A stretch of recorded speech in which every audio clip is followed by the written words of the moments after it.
y voy a explicar el siguiente pórtico por el método de Cross.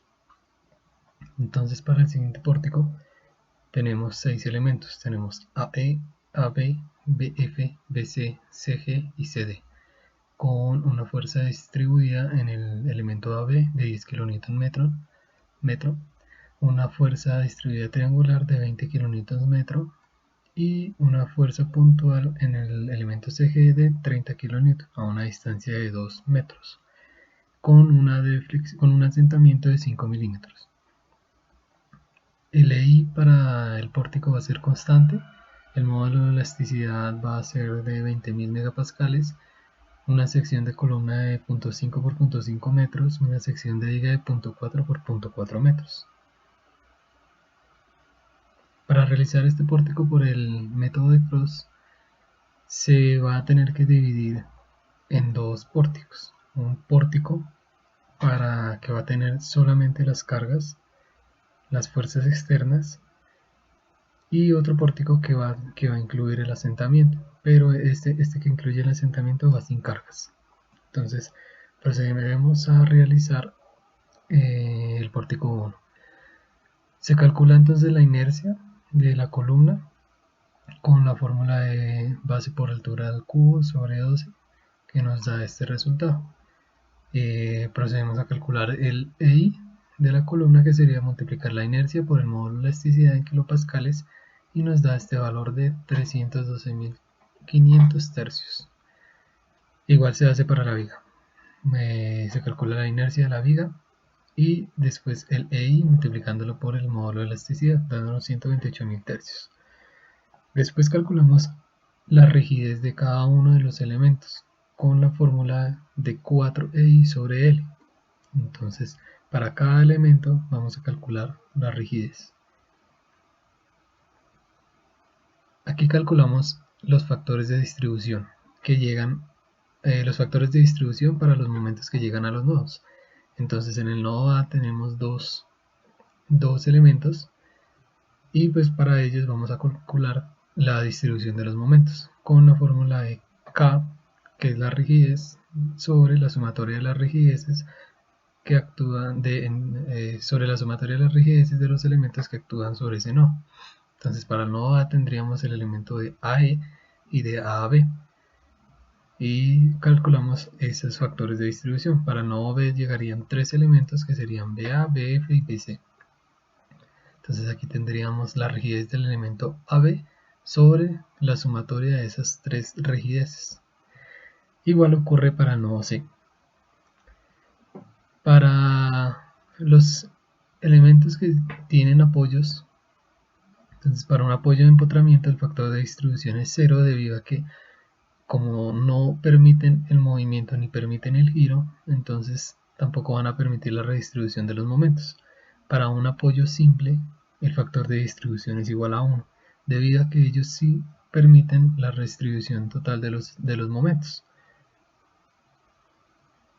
Bueno, el siguiente paso es calcular los momentos de empotramiento. Estos momentos pues los calculamos en los elementos que están afectados por cargas o fuerzas externas. Entonces tendríamos primero para el elemento de AB, que tiene una carga distribuida de 10 kN metro. Entonces utilizaríamos la fórmula WL cuadrado sobre 12, que sería igual a 13.33, y al otro lado sería un momento negativo con la fórmula menos WL cuadrado sobre 12, entonces nos daría menos 13.33. Para el elemento CD, que tiene una carga distribuida triangular, aplicaríamos la fórmula WL cuadrado sobre 20, que nos daría 4, y menos WL cuadrado sobre 30, que nos daría menos 2.67. Para el elemento CG, este tiene una carga puntual, entonces puntual en el centro. Entonces aplicaríamos la fórmula PL sobre 8 igual a 15 y menos PL sobre 8 igual a menos 15. Teniendo ya las rigideces, los factores de distribución y los momentos, procederíamos a realizar nuestra tabla para los momentos. Entonces, para ello podríamos utilizar el Excel. Entonces, en estas casillas vamos a poner las rigideces. Entonces acá podríamos formular los factores de distribución. Entonces el factor de distribución va a ser la rigidez sobre la sumatoria de estas dos rigideces, tal cual aparece acá formulado. Donde hay tres nodos tres elementos sería por la sumatoria de la rigidez de los tres elementos. Bueno, una vez calculado el factor de distribución, asignamos los momentos de empotramiento que ya calculamos. 13 menos 13, 15 con menos 15 y 4 con menos 2.67. Cuando ya tenemos todos estos valores asignados, vamos a realizar el primer equilibrio. Entonces el equilibrio va a ser igual a la suma de los momentos a menos la sumatoria de los momentos de empotramiento por el factor de distribución. Entonces, viéndolo de esta forma, acá tendríamos menos la sumatoria de los momentos de empotramiento de este nodo por el factor de distribución en el elemento, igual acá. Cuando tenemos los tres sería menos la sumatoria de los tres momentos de empotramiento por cada uno de los factores de distribución de cada elemento.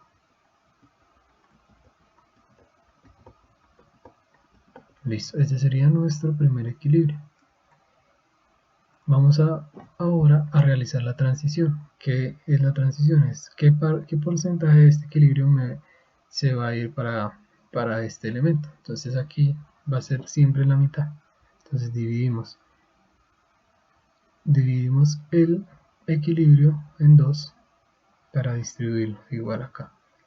¿De cuáles de los elementos? Entonces elemento EA y elemento AE, que es el mismo. Entonces en el elemento se estaría transmitiendo esto. ¿Cuál le transmite a la AB? Pues el BA, respectivamente. AB con BA. BF, ¿cuál me estaría transmitiendo? Pues FB, sería el que me está transmitiendo. Igual AFB me transmite BF. BC me transmite CB. Y CB me lo transmite BC.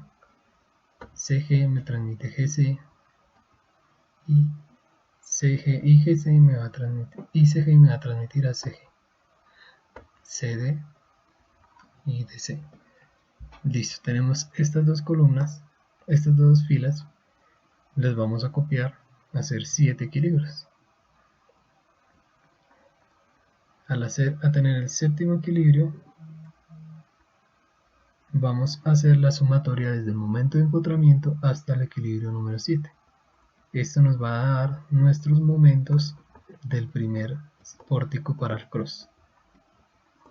Acá tendremos que verificar que esta sumatoria de los momentos en el nodo nos dé 0, o sea que esté en el equilibrio. A 0. Este no nos va a dar 0 porque es un apoyo simple, igual que acá, el cual permite que haya un momento. Acá nos da 0. Listo, una vez la tabulamos. Y bueno, una vez tabulada y calculados los momentos, vamos y los asignamos a los elementos. ¿Para qué? Para poder sacar las fuerzas cortantes y poder hacer el equilibrio que nos permita realizar las gráficas. Entonces, para las fuerzas cortantes vamos a utilizar el método de fuerzas cortantes hiperestáticas. Entonces, ¿en qué consiste? Cogemos los dos momentos, tenemos el elemento EA o AE, con un momento negativo de 5.10 y otro momento es negativo de 10.2. Entonces realizamos la sumatoria de esos dos momentos y la dividimos sobre la longitud del elemento, que en este caso es 5. Entonces menos 2.10 menos 10.22 sobre 5 me da menos 3.04. Esto nos está provocando un momento negativo. Para poder equilibrarlo necesitamos asignarle un par de fuerzas que nos generen un momento positivo, lo contrario. Entonces, para que nos dé ese momento positivo necesitamos este par de fuerzas, la flecha de la izquierda hacia abajo y la fuerza de la derecha hacia arriba. Esto nos da un giro positivo que nos contrarresta este momento negativo. Listo, así calcularíamos los cortantes en este elemento EA. En el elemento AB, donde tenemos una carga distribuida de 10 kilonewton-metro, lo que vamos a realizar es primero sacar cuánto sería la reacción de esas fuerzas con solamente esa carga. Entonces sería 10 kilonewton-metro por la longitud del elemento, que sería 5, 10 por 5, 10 por 4, perdón, 10 por 4 nos daría 40, dividido entre 2 porque se va repartiendo por la mitad, nos daría 20. Entonces tendríamos una reacción de 20 hacia arriba, una reacción de 20 positivo. Con los cortantes hiperestáticos tendremos un momento positivo de 10.22 y un momento negativo de 11.69. Entonces tendríamos 10.22 menos 11.22 sobre 4, 11.69 sobre 4, nos daría igual a menos 0.36. Entonces asignaríamos un par positivo para contrarrestar ese momento negativo, y nos daría que deberían ir las fuerzas en este sentido. Ahora sumamos esta fuerza, las reacciones dadas por la carga con la reacción dada por el momento, y eso nos daría 19.64 y 20.36, las dos positivas. Pasando al elemento BC, entonces aplicaríamos del mismo sentido lo que aplicamos en el elemento EA, y así para cada uno de los elementos. Entonces, donde tengamos una fuerza externa, primero se calculará las reacciones debido a esa fuerza, después las reacciones debido a los momentos, y se sumarían esas dos reacciones para dar una reacción definitiva, un cortante definitivo. Y realizamos el diagrama de equilibrio. Entonces acá colocamos nuestras fuerzas cortantes, nuestros momentos, y sacamos las fuerzas axiales. Entonces esta fuerza axial quedaría igual a este cortante, 19.64, pero entonces me lo estaría dando en el sentido contrario.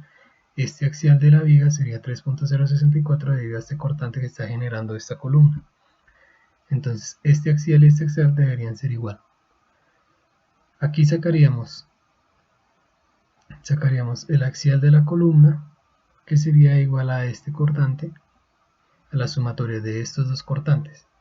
Entonces la sumatoria de 20.36 menos 0.076 me daría 20.284. Listo. Tendríamos este cortante, lo sacaríamos a partir de la diferencia de este axial, lo sacaríamos a partir de la diferencia entre el cortante de 3.76 menos 3.064, debido a que este más este me daría este cortante y quedaría en equilibrio. Entonces tendríamos los axiales de este nudo. Ahora, para el nudo C, tendríamos que este axial sería la diferencia, la suma, entre 0.076 y 12.42, que son los cortantes de los elementos que me llegan al nudo C. Eso me daría este axial. Para el axial de la viga, de C a D, tendría como este axial tiene que ser el mismo de este axial del nudo B, tiene que ser el mismo del nudo C en el elemento BC, entonces me daría 0.412 en tensión.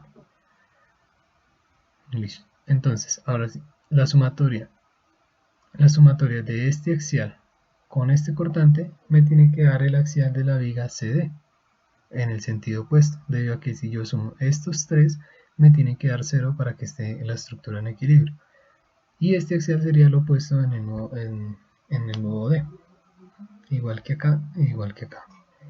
Listo, tenemos nuestro primer cross en equilibrio. Pasamos a realizar el segundo cross. Entonces el segundo pórtico tendríamos que tener en cuenta solamente el asentamiento, donde se me deflectaría este elemento y este elemento. Las inercias y los EI van a ser los mismos, porque no va a cambiar del material, solamente va a cambiar de que acá no vamos a aplicar fuerza, sino vamos a aplicar el asentamiento. Las rigideces van a ser iguales, los factores de distribución van a ser iguales, Y acá donde cambiaría es que ya no tenemos, como no tenemos unas cargas, tenemos es un asentamiento. Este asentamiento nos va a generar unos momentos en estos elementos.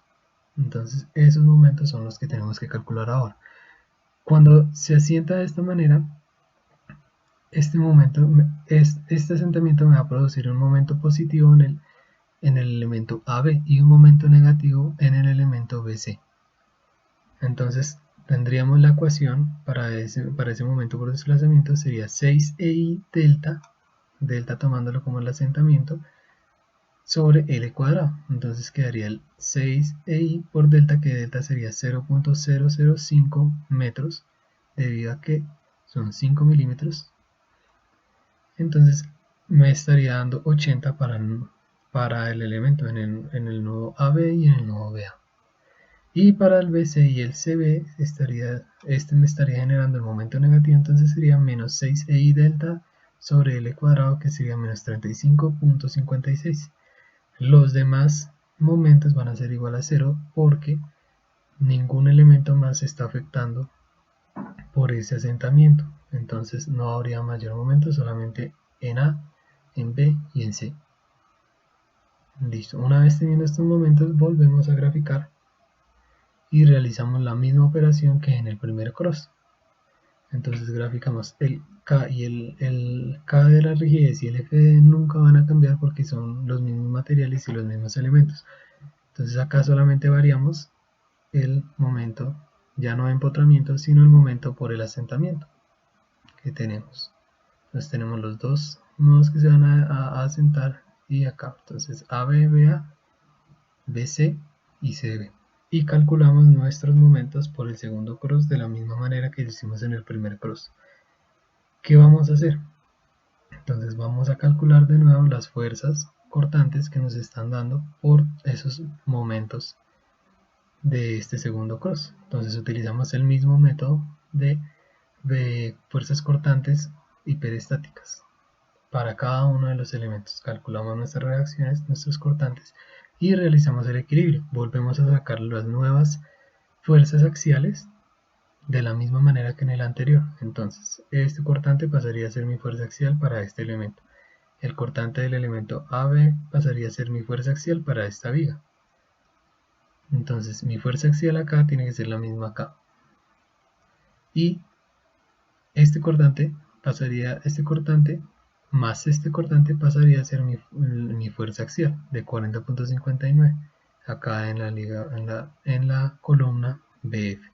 Este cortante de BF de 6.81 más 15.046 pasarían a ser mi axial en sentido contrario del elemento BC, y así en cada uno de los nodos.